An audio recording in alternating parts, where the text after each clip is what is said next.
Awesome. Looks like we're gonna have a good group today.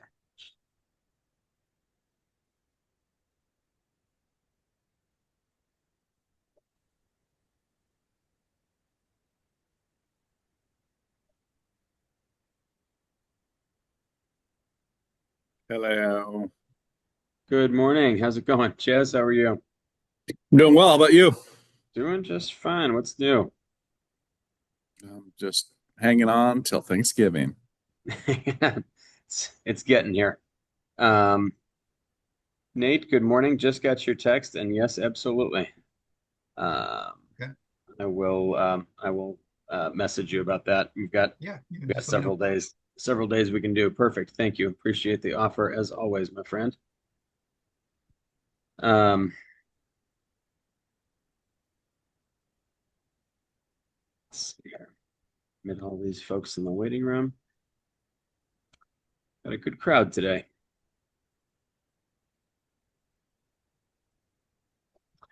Folks, while we're admitting people, we can get started. My name is Kevin McNicholas. I'm the school social worker for the Gillespie School District. Really happy to have everyone here today. We have two excellent presenters. We have Jessica Ulrich from SIUE and Kayleigh Brown, who will be talking about mental health screenings. We've got some great folks, and looking forward to seeing everybody. Going to ask something just a little different today. The Regional Office of Education is asking me where folks are from when they join us. So I'm just going to put in the chat, ask everybody just to throw your name and what agency or school district you're with, please.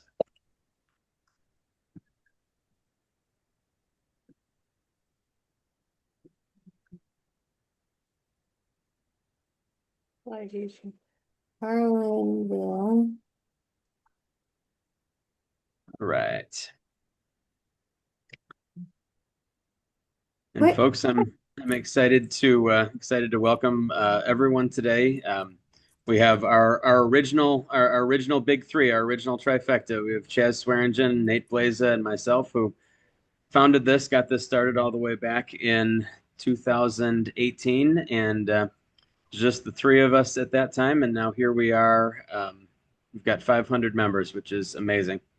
Let's see. Allowing multiple presenters to share. We can do that. Okay. Not all 500 are going to be on today, right? Hey, if we had a moment like that, Chaz, that would be epic. I don't. I think we'd break Zoom though. I don't think we got enough. I don't think we got enough space. Um, Perfect. Well, we've got 20. I think that's a great place to start. 11:02. Welcome everybody, and Jessica, we can start with you. If you'd like to let us know who you are and what you're all about, we're excited to have you. Yeah, thank you. Thanks so much for the invitation. So my name is Jessica Ulrich, and I am faculty in the Department of Social Work at SIUE, and my primary role there is to serve as the Practicum Education Director. And so I oversee both the BSW and the MSW Practicum program. And so, what I was hoping for is to talk with you all a little bit about the practicum requirements for students, and then hoping to network with folks who might be interested in serving as hosting practicum students. So, our practicum program, the social work program as a whole, is accredited by the Council on Social Work Education. And so, as such, our BSW program completes a two-semester practicum. They are required to do 200 hours per semester. So 2 semesters, they always do fall and spring. Um, and it's a general program. Typically at the bachelor's level, most programs are general anyway. But the main requirement for practicum sites is they need to provide a supervisor that has a BSW degree. And I know that many agencies have affiliated degrees. And so sometimes sites will offer a practicum supervisor that has the BSW degree who provides the oversight, but then they have a task supervisor as well. And so that individual could have a similar degree, just kind of overseeing the daily tasks and responsibilities that the student would be doing. Um, the students are required to complete what is called a practicum learning agreement, and we shorten that for PLA. But essentially, that is based on the 9 competencies of social work. So it goes through like the ethical behavior, diversity, evaluation, engagement, research, all of those kinds of things that the students will have to create a learning agreement that is based on those 9 core competencies, and then they're identifying tasks and responsibilities that they can complete at the site that meet and allow them to demonstrate competency and proficiency in each of those. And so that is kind of the guide that they're using. Other responsibilities are that they have to do that learning agreement. They have a site visit that is conducted by the seminar instructor. So students are concurrently taking that practicum seminar course. And so once a semester, the practicum seminar instructor will facilitate a site visit that involves the student, the practicum supervisor, task instructor, if applicable, and then the seminar instructor. And that's an opportunity for them to kind of touch base, see how things are going, what's going well, what um, challenges may be there, and kind of what they can do to kind of intervene in those. And then there is an evaluation at the end of the semester that is primarily based on how well the students meet the projected goals on their practicum learning agreement. And so the BSW students are completing those in the fall and spring. So they typically begin around mid-August and then they end the first week of May. And then we also have an MSW program, and our MSW program is a generalist program, so we don't have specializations like some of the other schools. So they complete either the 2-year program or the 1-year program. The 2-year program students are called Foundation MSW students. Those typically are the students that don't have a BSW degree, but maybe they got a degree in psychology or sociology or something. And so they're doing the curriculum on the 2-year program, and that means that they're doing 2 separate practica. Um, MSW students always do 2 semesters as well. The foundation level students are required to complete a minimum of 225 hours a semester for a total of 450 through the year. And then the specialized students complete 500 total, so 250 a semester. The specialized students are generally the folks that come in with a BSW degree, and so they would be considered the advanced standing students. The unique thing about our program, though, is that the MSW students complete their practicum in spring and summer. And so they are starting in January and then they finish typically the last week of July. And so like the students are doing that spring and then summer. And the requirement to be a supervisor for the MSW students is that they have to have the MSW degree. Um, I also failed to mention that supervisors need to also have 2 years of work-related experience after completing their degree. So, same thing with the BSW students. If a site has someone that has a related degree, but it's not an MSW, then that person can serve as the task instructor as long as there's someone identified at the site that can serve as that practicum supervisor instructor. And so the main, I guess, requirement that we have in terms of providing supervision is just, working with them to complete their learning agreement, providing that mentorship and allowing them to meet the educational goals that they're achieving.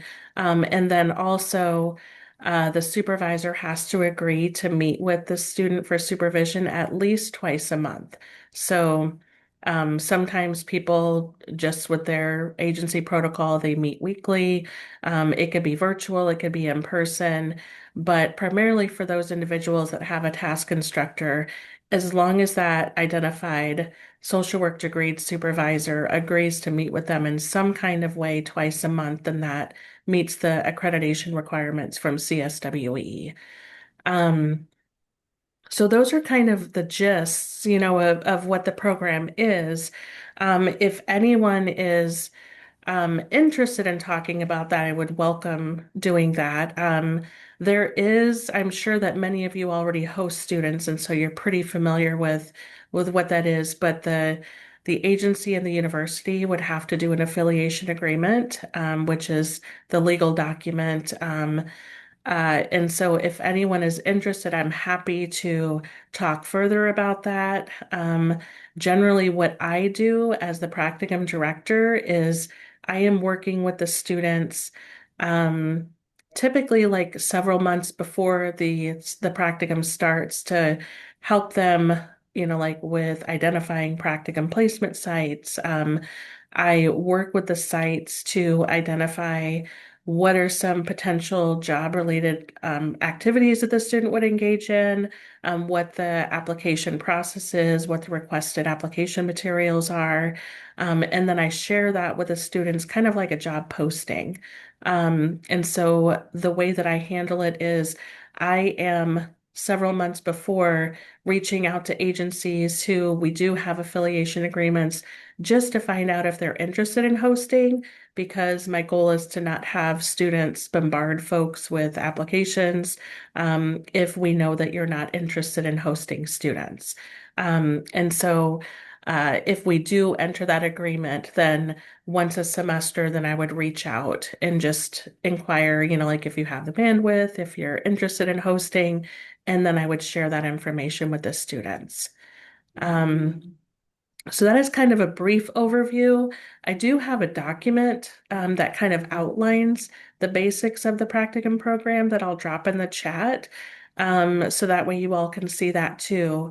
And if I'll also drop my email in there as well. So if anyone is ever interested in scheduling a time to chat, like I welcome that. One other thing that I will say too is I secured a grant from HRSA that is a behavioral health workforce education and training program. And so for the specialized students that are entering practicum, anyone who is interested in working in a behavioral health setting, um, if that setting identifies in a health service shortage area, and if they are providing mental health services, then those individuals are eligible to be a BWET scholar, so Behavioral Health Workforce Education and Training. So it's a program that we offer additional training, doing interdisciplinary simulation sessions with our psychiatric nurse practitioner program. So we work with them to do integrated care, and students that secure a practicum placement at one of those BWET approved sites are eligible to receive a $25,000 stipend. And so it's a pretty competitive program. And as we all probably know, very few social work practicum sites offer any kind of payment or stipend. And so that is another program that we offer too. So if anyone in particular fits that qualification or would like to learn a little bit more about that, I would love to talk with you about entering agreement to host students for that particularly as well.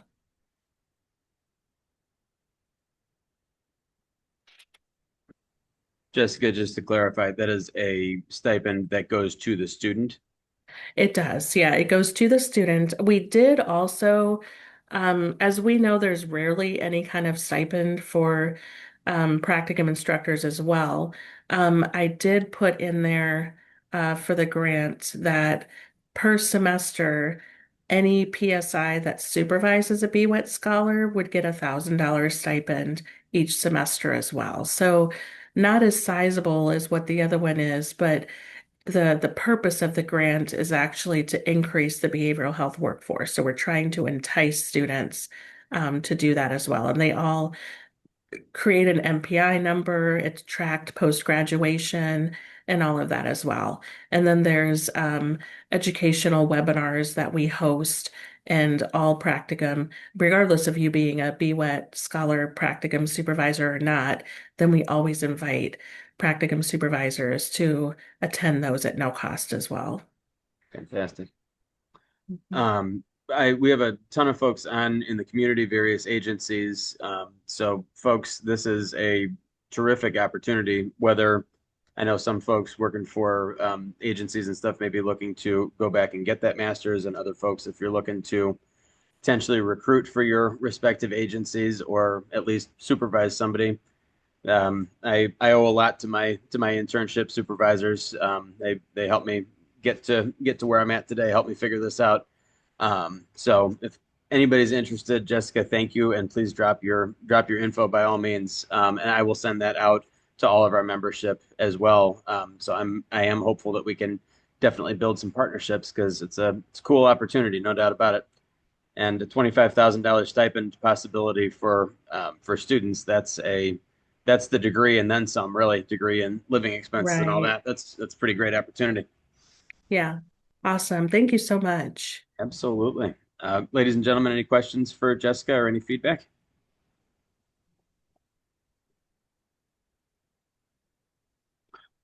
All right, hearing none. Yeah, if you want to drop that info by all means. I sure will. And Thank you. thank you. Appreciate you being here. I am also going to put the workshop evaluation form. I usually forget that. I actually remembered today. That's unusual. For folks who need professional development hours, CEUs, and all of that, same form. It's in the chat right now. And then Jessica will put her stuff in there. Fantastic. I do know I've been trying to, as I've gone along, I get these calls now. Hey, Kevin, you've been around for a while. I know what that means. It means I'm getting old. I've been doing this for a long time, but I do enjoy the calls, and I enjoy the ability to hopefully mentor some people and supervise some people getting through this. So we'll be excited to continue this partnership. And Jessica, thank you for being with us here today. All right, Kayleigh, I'm going to make you the co-host because I know you're going to screen share, and excited to have you here. I won't even give the background. I'll let you give the background because I know this is coming down the pipeline for us here in Illinois. So Kayleigh, excited to have you. Thank you. Yeah, thank you. Thanks everyone for having me. I'm Kayleigh Brown. I'm the COO for the Rural Behavioral Health Institute, which is the longest name ever. So we just go by RBHI. We are a nonprofit based in Montana that does universal digital mental health screening. Um, and I know this is kind of a hot topic in Illinois. However, we started working in Illinois last year through funding through the Tracy Family Foundation, and we're able to serve over 1,000 students. And this year we are able to serve around 10,000 due to renewed funding from Tracy Family Foundation. And we also got a HRSA grant that allows us to expand our work in rural areas. Just a little history about RBHI is we started in 2021 when students started coming back after the pandemic, and mental health was really suffering through a lot. And so what we do is we screen students 6th through 12th grade. We look for suicide risk factors. So we screen using the ECSSRS, which is a digital version of the Columbia Suicide Severity Rating Scale, PHQ-A to look for depression symptoms, and then a GAD-7 to look for anxiety symptoms. We've also tailored our program now for students 3rd to 5th grade, where we look at the PHQ-8, so removing the suicide question, and the GAD-7 to look for anxiety symptoms. So our main goal at RBHI is to identify students early and then get them to support. I'm going to show you all our platform that we've developed for schools. We use implementation science. So what we started with is not what it looks like now. What we did is we screened students and then got feedback from schools to make this easier for them. And because of what we've developed, we've in 5 years been able to, we just hit 60,000 screeners complete. So I'm going to share that with you, show you kind of the ins and outs of this, and then answer any questions. It's a big program with what we do, but our platform is called Mars. It's like I said, it was designed intentionally to make things easier for schools. One big thing I always like to start talking about is that we do everything based off student IDs. So we don't have identifiable information about students. The only people who can identify students is those in the school who have permission to view this and who have access to student IDs. Schools can click the grade the student's in, they can put in the student ID, hit upload. That student is immediately ready to screen. And of course, we know, like, guardians can sometimes get upset. So we have a lot of kind of safety nets put in here. So we can block students from ever taking the screener. We can remove their data and send a receipt if a family is upset. And we can also adjust grades and can move data. So if school districts do like their middle and high school, I can move the middle school data to the high school when they become freshmen. So schools can keep longitudinal data on how a student is doing. From there, what it looks like is that schools have a unique link. Students go to that link and they take the screeners. Like I said, it's 3 screeners for 6th to 12th grade. And on average, it takes about 5 to 10 minutes for a student to complete. What we're able to see from those screeners is students who've had lifetime and recent suicidality, and it's very specific. So it's suicidality with intent, attempt, or preparatory behaviors. Students who are in the yellow, they've had that at some point in their life, and in the red, they've had that within the last 3 months, which puts them at the highest risk. We also do the depression and anxiety symptoms. Those are highlighted in blue if they're over 15, because those are severe symptoms. And the idea is that we get people into early intervention to, potentially stop them from maybe getting to that higher risk category. We know that universal screening is like the greatest recommendation. However, we know that's not enough. So what we do is we provide licensed therapists to meet with those students who are high risk that day. Those therapists are able to access how a student answered every question by clicking on the staff report. They can see what they answered yes to put them in the high risk category, and schools have access to this as well. They can see depression and anxiety scores and then how they answered every question. So what the therapists do after they get this is that they go through with the student. They do kind of symptom history, how long students have been feeling a certain way, what methods they've thought about dying by. They go over risk and protective factors. They make a safety plan, and then they make recommendations. That information immediately goes home to families. There's a couple things that happen. One, if they've met with a therapist, you can click on this and download the safety plan so schools have access to it. Sorry, this is a fake school, so I don't have any. Schools can also add the guardian email. Let me see if I can find. Here we go. So this one, if this fake student, you can download the safety plan. Schools have access to that at any time. They also can add the guardian's email. What that does is it sends the guardians an email that looks like this, and it has a link to a portal. So all a family has to do then is click what name or choose their name in the school that their child goes to. They can hit login, and they can see all the results as well as the recommendations. We know that that's still not enough to have them do a check-in. And so what we do is we provide free care navigation for families, and it's essentially case management. We do an assessment with the family. We find out what services they may need, and we help them find it. Families can get referred through the school, or they can actually request it themselves through that guardian portal. And within 48 hours, we call them and ask them what things would help them. It could be finding longer term services. Maybe they need help getting on insurance. Maybe they're not ready for therapy, but they'd like to do some kind of community activity to help to bring connection with their child. We will help find that as well. One thing I really like to point out with this is that students or parents, if they click the wrong name, sorry, I have to click this again. This is always the biggest pain. If they choose the wrong name or the wrong school, it immediately locks them out so that information is secure. This dashboard is also HIPAA and FERPA compliant. And what schools can do from there is they can go into this manage guardians, they can unblock them. They can decide if they want to send something. So I see a lot of people from like DCFS.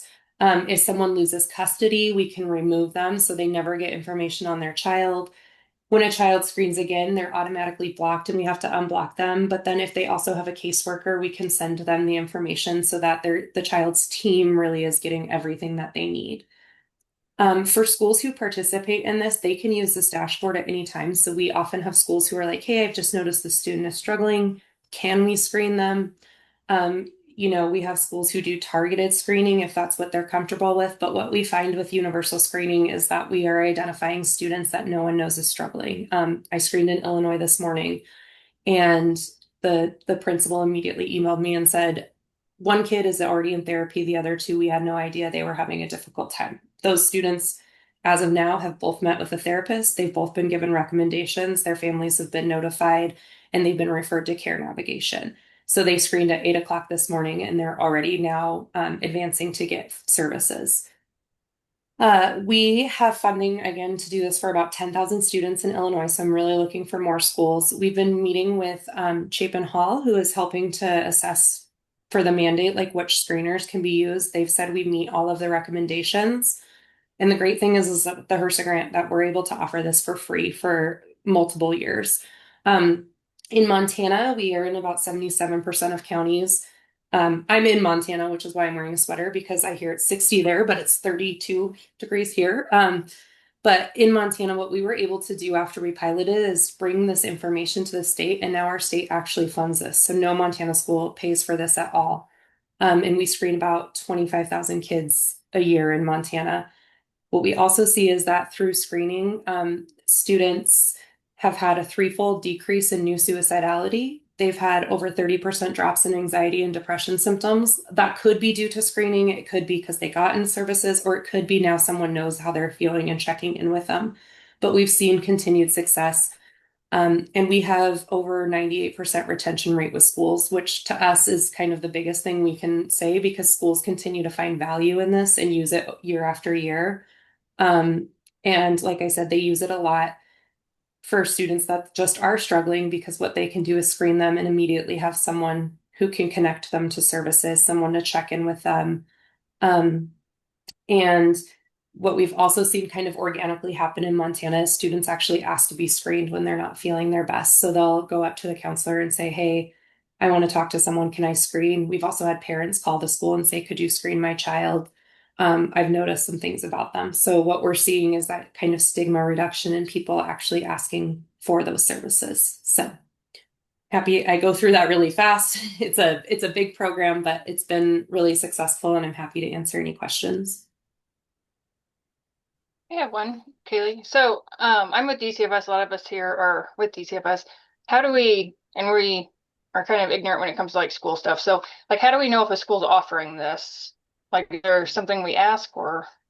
You can ask the school directly. So one thing I should point out too is because I know that information, like student information, is held really sacred. So we do data sharing agreements. So what we do is we tell schools, we'll never tell what school we're in. You can obviously tell people if you want.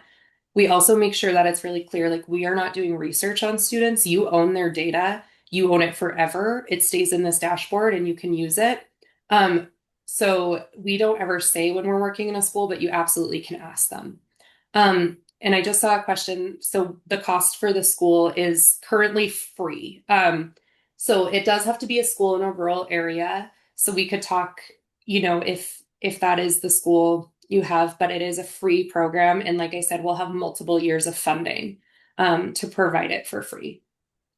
The only thing is that if it is, there are certain counties where we can offer the 3rd through 5th for free. And I can, if anyone wants to reach out to me, I can let you know if the 3rd through 5th is free. If it's not, we do talk about, we try to make this as feasible as possible for schools as far as finances, but the 6th through 12th, as long as you're in a rural area, is completely free. And that is all of it. So implementation, screening, and care navigation, and those same day therapists.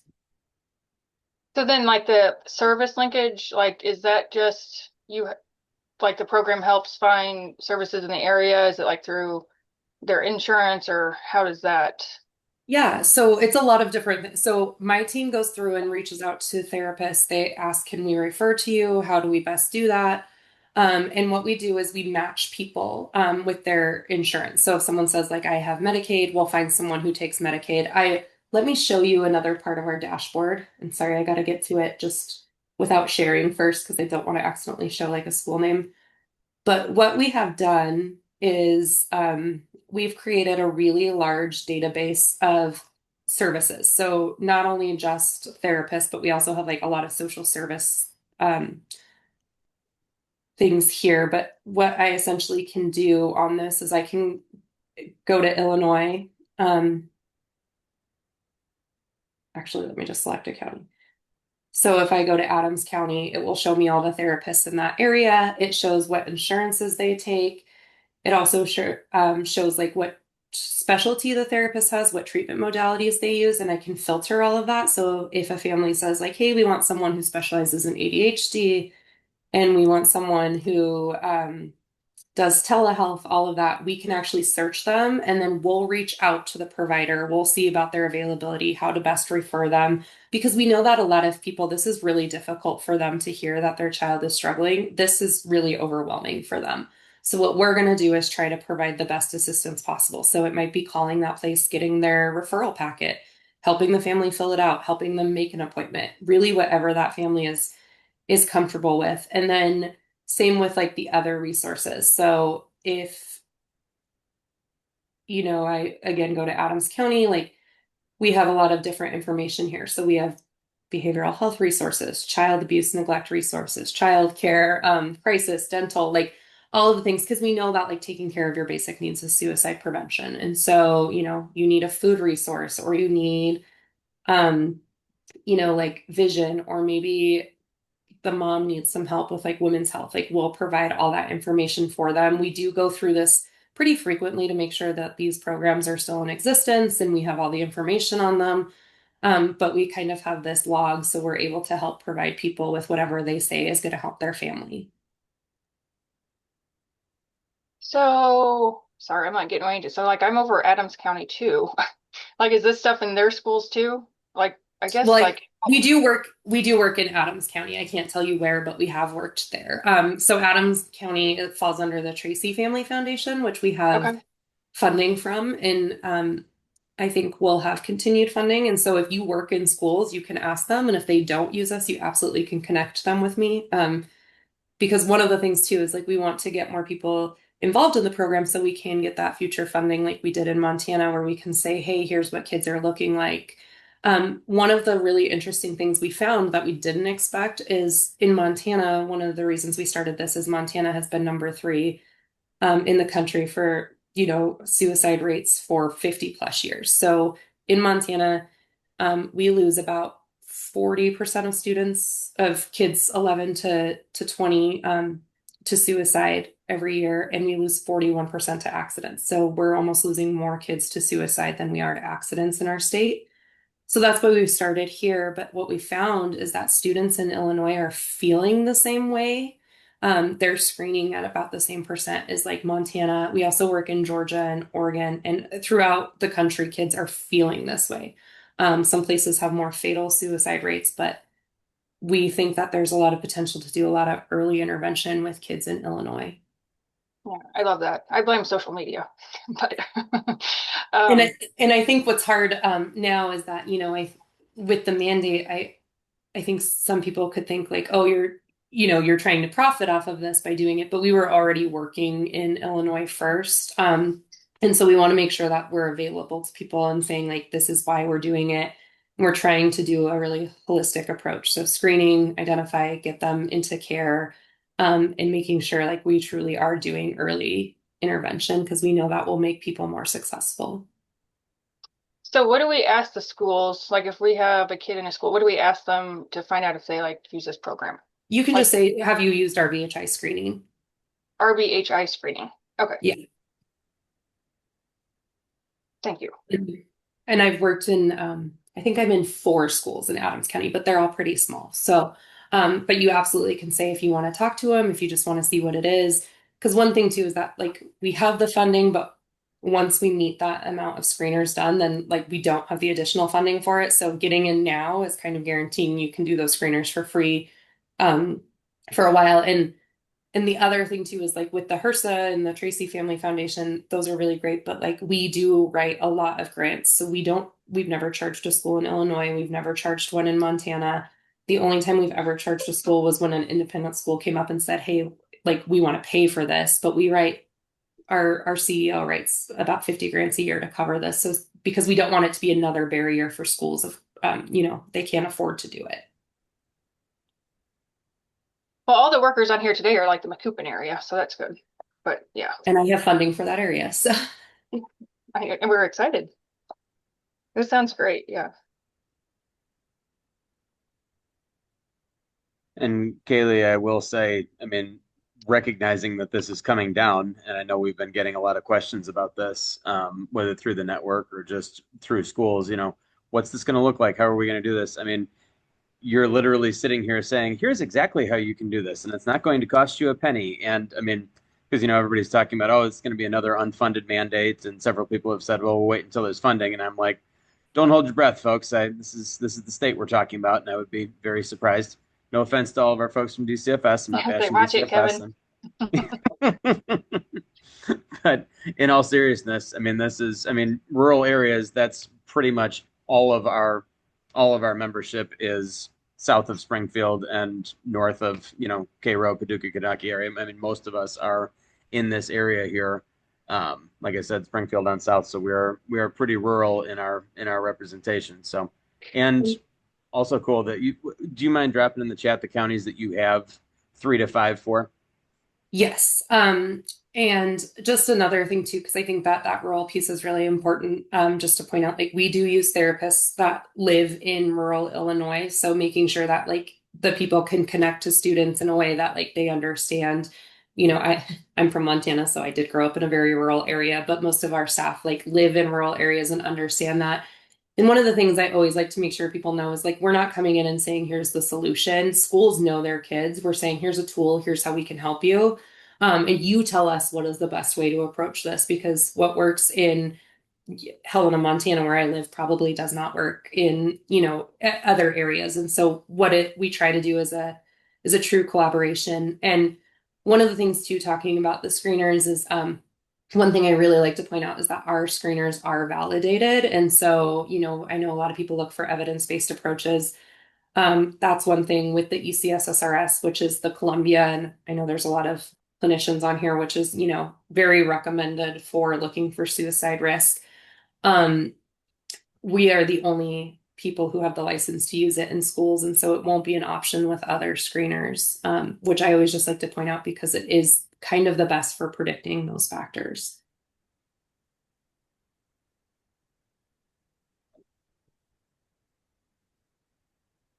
Fantastic.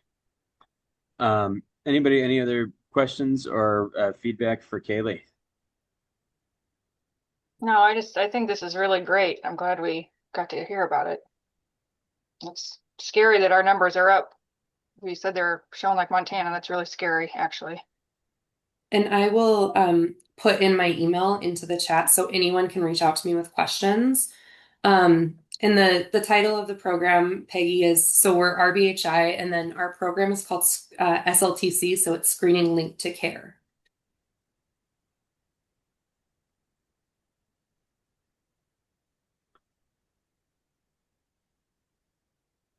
All right, fantastic.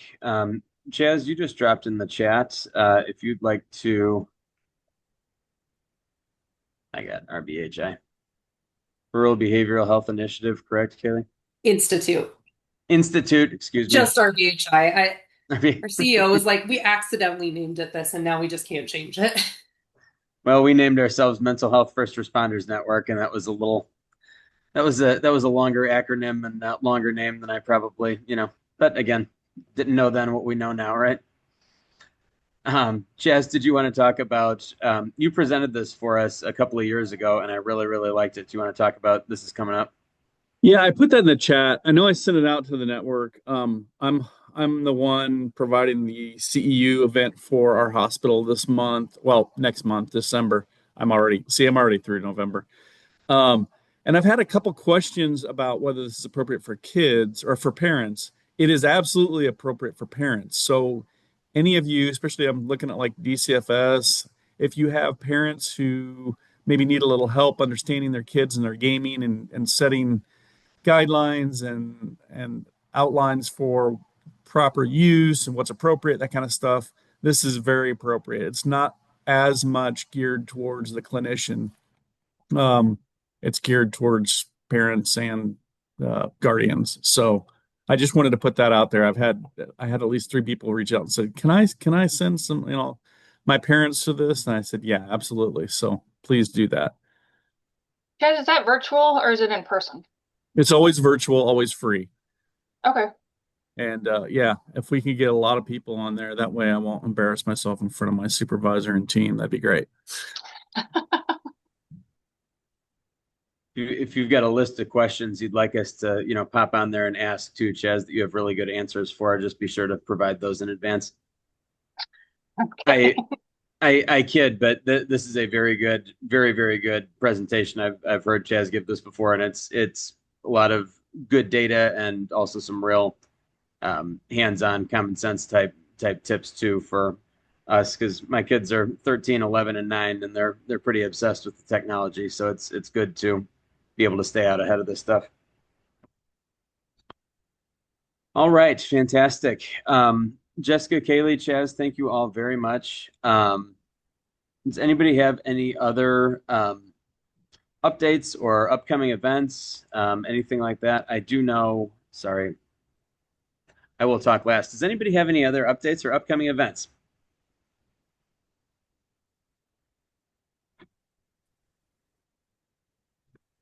All right, hearing none. My sister-in-law, Julie Getton, is with Jersey County CASA, and I know they have a trivia night in Jerseyville tomorrow night, actually. I know their tables are full, but they've got silent auction and all of that stuff. So it's at DJ's, starts at 6 o'clock tomorrow. So if anybody can make it down to Jerseyville, that will be that is the event.